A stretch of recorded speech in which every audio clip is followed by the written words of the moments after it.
Hi friends, today we are discussing about the 8th cranial nerve, that is the vestibulocochlear nerve. So in this session we are mainly dealing with the cochlear nerve. Coming to the introduction, cochlear nerve is the 8th cranial nerve. It is a sensory nerve. The main function is it is responsible for hearing, that which it sends sensory auditory information from cochlea to the brain, mainly to the primary auditory cortex in the brain. Now coming to the location and course. The sound waves that which enter into the external ear, that which travels through the middle ear and then it enter into the internal ear. So when the sound waves enter the external ear, that which causes the vibration of the tympanic membrane. So this is the tympanic membrane. Tympanic membrane. As the tympanic membrane vibrates, that which leads to the vibration of ear ossicles, that is malleus, incus and stapes. So this is malleus, incus and stapes. As the ear ossicle vibrates, that which leads to the vibration of the internal ear. So this is the stapes bone. Stapes bone is attached to the oval window. So this is the oval window. When the stapes bone vibrates, that which leads to the formation of waves in the perilimb. So this is scala vestibulae, this is scala media and this is scala tympani. So within the cochlea there is a fluid which is known as the perilimb. In scala vestibulae and scala tympani there is perilimb, and in scala media there is endolimb. When the stapes bones vibrate, that which leads to formation of waves in the perilimb.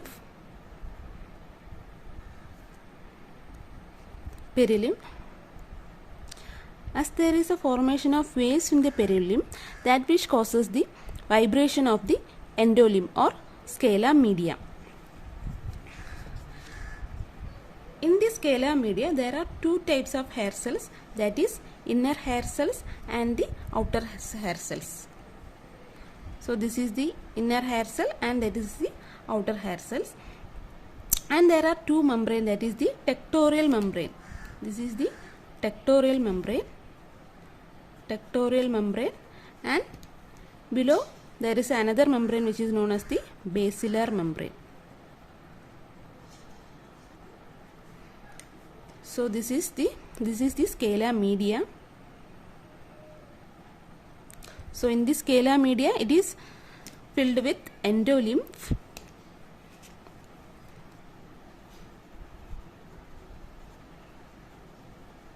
So in the scala media there are two types of hair cells. There is the outer hair cells and inner hair cells.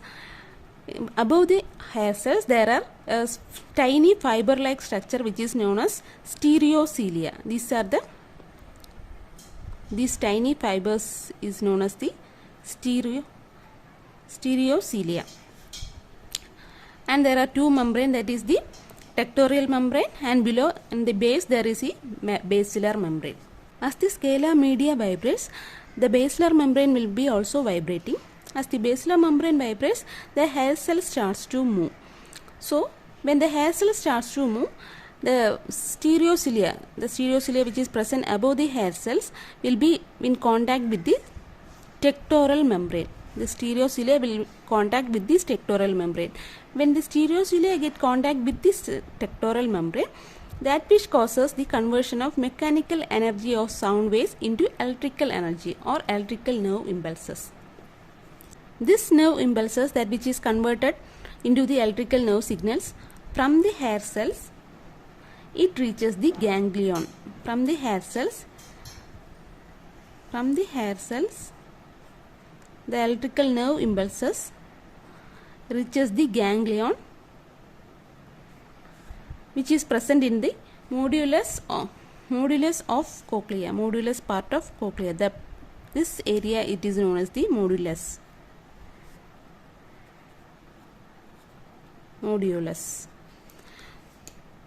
So in the modulus part there is a ganglion which is known as the spiral ganglion. So this is the spiral ganglion.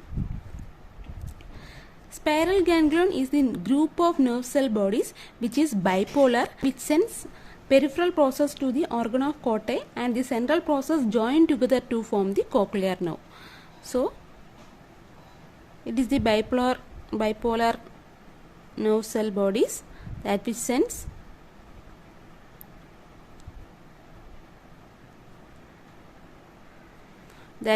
peripheral process to the organ of Corti and the central process join together to form cochlear nerve.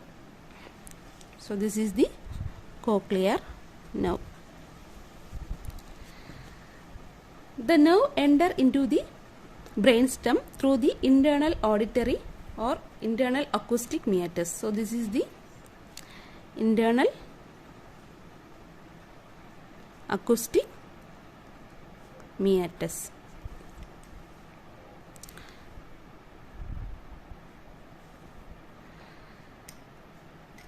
Through the internal acoustic meatus or internal auditory meatus, there is also vestibular nerve and facial nerve will be also passing through the internal auditory meatus or internal acoustic meatus. Internal acoustic meatus is present in the petrous part of the temporal bone.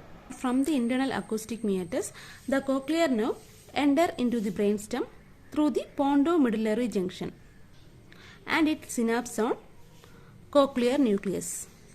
These are the cochlear nucleus. So these two are the cochlear nucleus.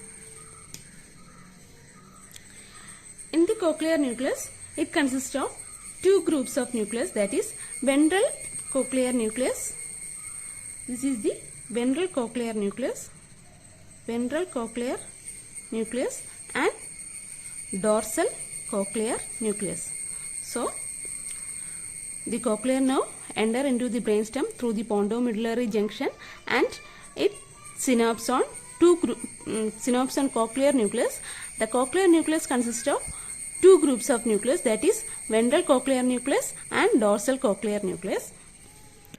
The ventral cochlear nucleus is again divided into two types, that is anterior ventral cochlear nucleus and posterior ventral cochlear nucleus.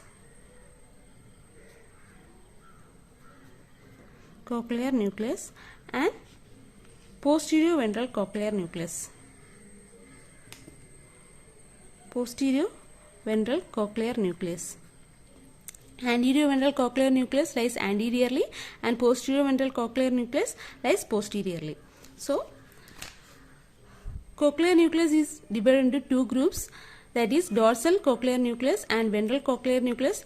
The ventral cochlear nucleus is again divided into two types, that is anterior ventral cochlear nucleus which lies anteriorly and posterior ventral cochlear nucleus which lies posteriorly. From the posterior ventral cochlear nucleus. So from the posterior ventral cochlear nucleus, most of the fibers run contralaterally or which crosses the opposite side. Most of the fibers run contralaterally and synapse on a nucleus which is known as nucleus of lateral lemniscus. So here most of the fibers run contralaterally and synapse on nucleus of lateral nucleus. Some of the fibers run ipsilaterally.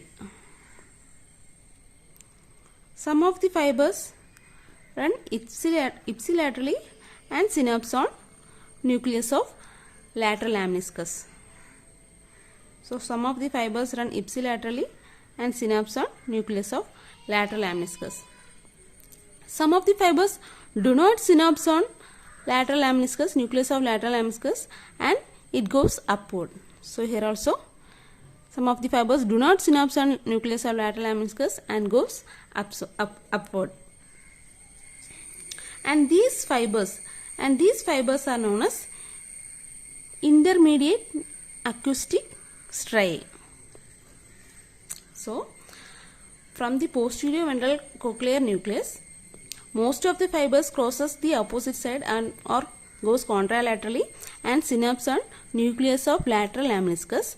Some of the fibers goes ipsilaterally and synapse on nucleus of lateral lemniscus. Some of the fibers do not synapse on nucleus of lateral lemniscus and goes upward. From the anterior ventral cochlear nucleus, most of the fibers crosses the opposite direction or goes contralaterally. Most of the fibers goes contralaterally and synapse on superior olivary nucleus. Superior olivary nucleus, which is present in the region of trapezoid body. From here also, most of the fibers goes contralaterally and synapse on superior olivary nucleus. Some of the fibers goes ipsilaterally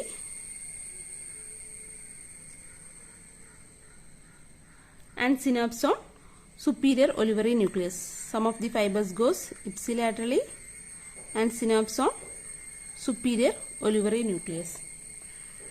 And these fibers is known as the fibers ventral acoustic striae. Ventral acoustic striae. So from the anterior ventral cochlear nucleus, most of the fibers goes contralaterally and synapse on superior olivary nucleus.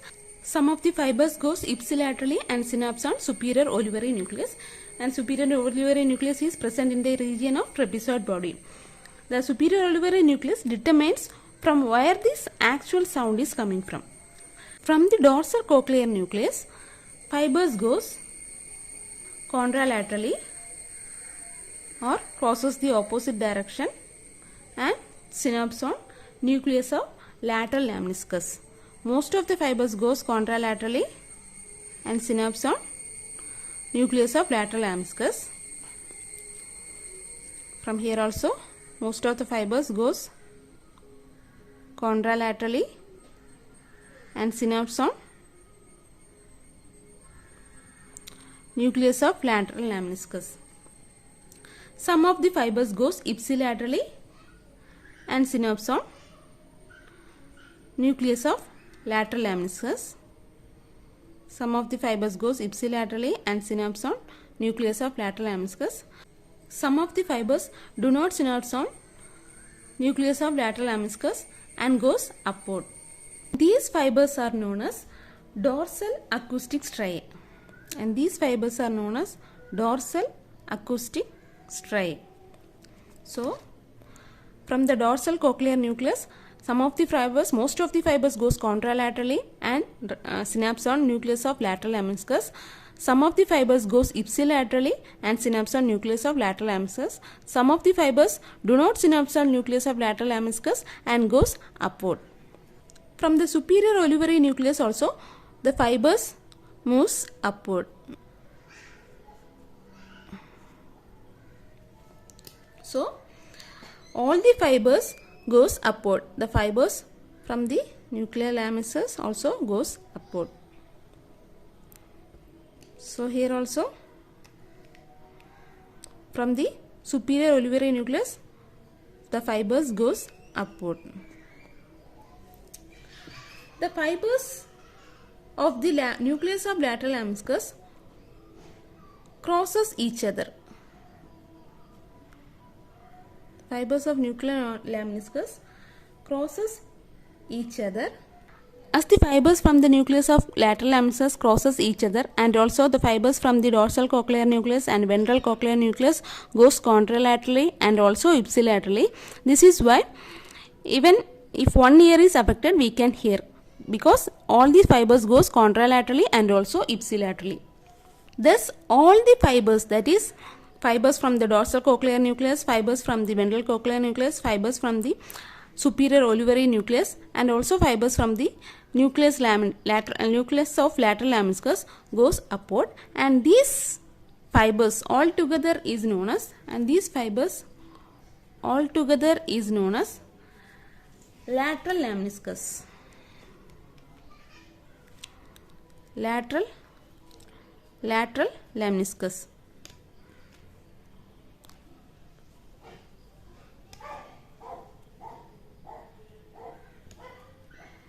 So all these fibers together is known as the lateral lemniscus. All these fibers synapse on a nucleus which is known as the inferior colliculus. So this is inferior colliculus. So all the fibers get synapse on inferior colliculus.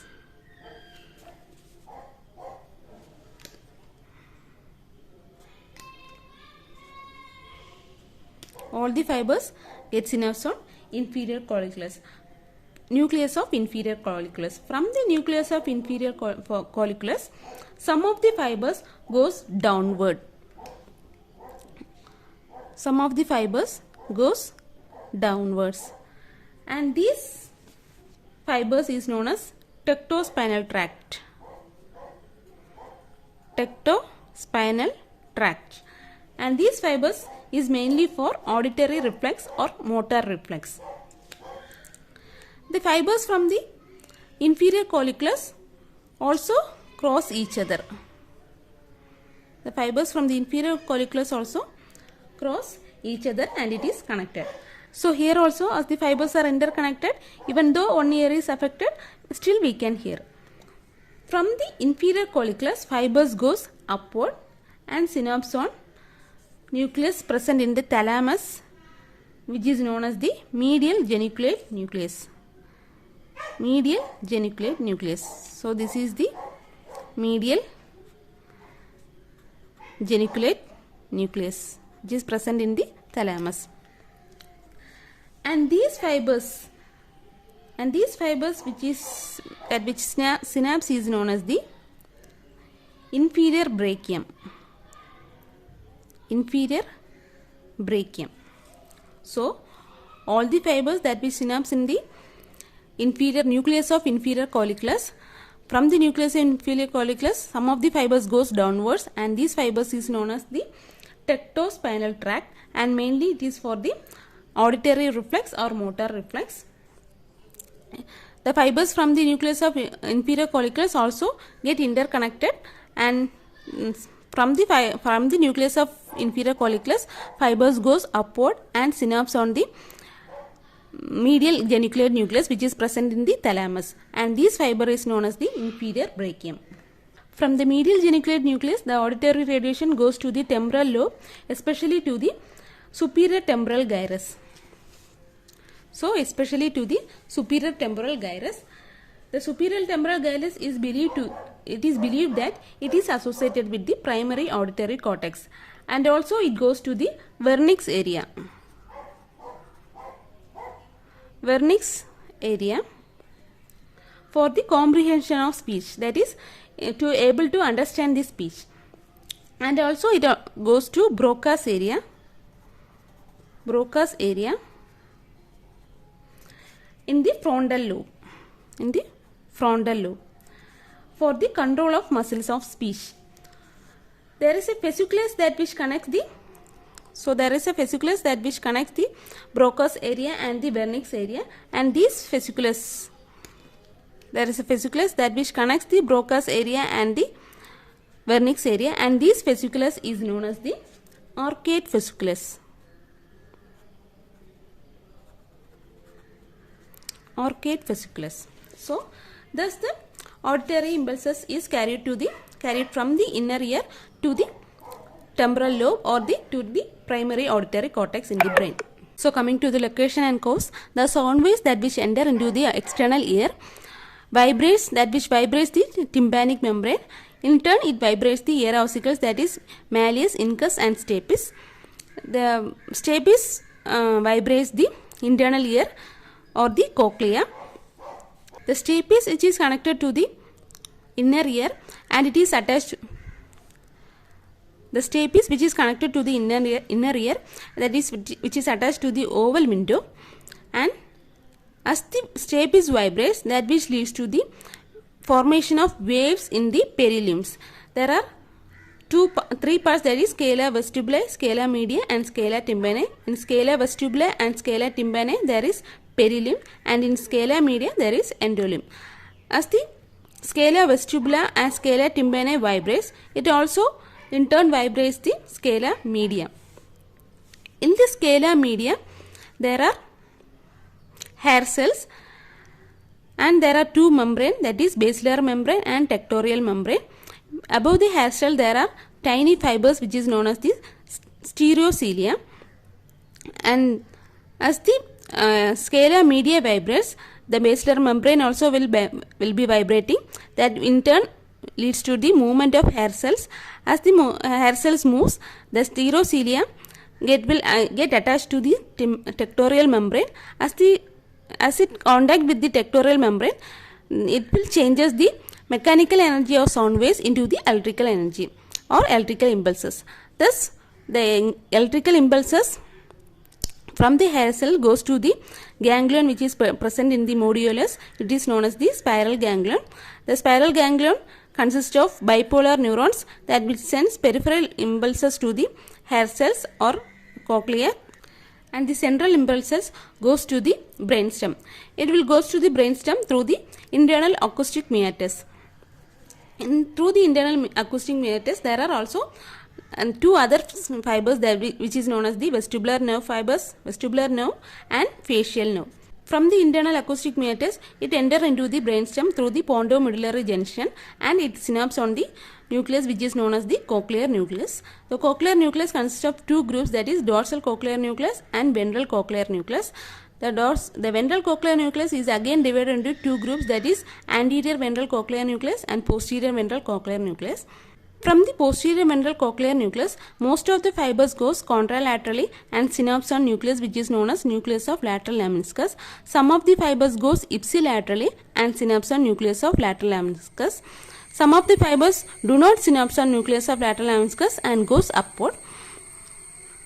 The fibers from the anterior ventral cochlear nucleus, most of the fibers goes contralaterally and synapse on superior olivary nucleus which is present in the region of trapezoid body.